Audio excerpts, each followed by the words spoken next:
बहुत समय पहले की बात है। एक छोटे से गांव में अर्जुन नाम का एक गरीब ईमानदार लड़का रहता था। वह जंगल से लकड़ियां काटकर बेचता और उसी से अपना पेट पालता। एक दिन जंगल में उसे एक बूढ़ा साधु मिला। साधु बहुत भूखा और थका हुआ था। अर्जुन ने उसे भूखा देख अपनी सारी रोटियां उसे जाकर दे दी। साधु मुस्कुराया और बोला, तुम बहुत दयालु हो बेटा, तुम्हारी इस दया के बदले मैं तुम्हें एक उपहार देता हूं। ये लो, ये जादुई बांसुरी है। इसे जब भी कोई सच्चे दिल से बजाएगा उसकी हर इच्छा पूरी होगी। अर्जुन ने धन्यवाद कहा और बांसुरी ले ली। गांव में लौटकर उसने देखा कि गांव में सूखा पड़ा है और लोग भूखे हैं। उसने बांसुरी बजाई और दिल से प्रार्थना की, हे भगवान, मेरे गांव में बारिश करवा दो ताकि खेतों में अन्न उग सके। अगले ही पल काले बादल छाए और तेज बारिश शुरू हो गई। गांव में हरियाली लौट आई।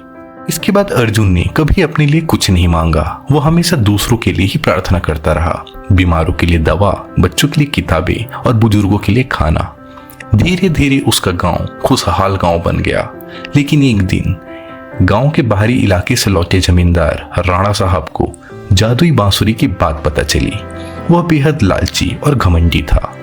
जमींदार ने क्रोध में आकर बोला, एक गरीब लड़का चमत्कार कर रहा है, वो बांसुरी मेरी होनी चाहिए। उसने अर्जुन को बुलाया, सोने चांदी देने की पेशकश की, लेकिन अर्जुन ने उसे साफ मना कर दिया। राणा साहब ने बांसुरी अर्जुन से छीन ली और अपने महल आ गया।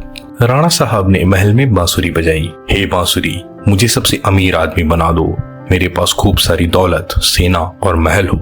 लेकिन बांसुरी ने कोई जवाब नहीं दिया। तब कमरे की दीवारें हिलने लगी और अचानक हवा में एक साधु प्रकट हुए। बांसुरी का जादू दूसरों के भले के लिए है, लालच के लिए नहीं। तूने इसे अपने स्वार्थ के लिए अर्जुन से छीना है, ले अब भुगत।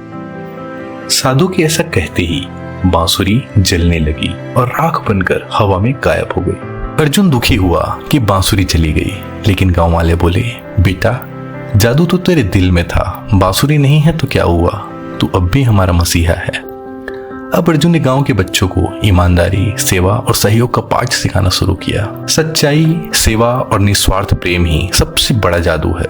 जो दूसरों के लिए जीते हैं उन्हें ही असली चमत्कार मिलते हैं।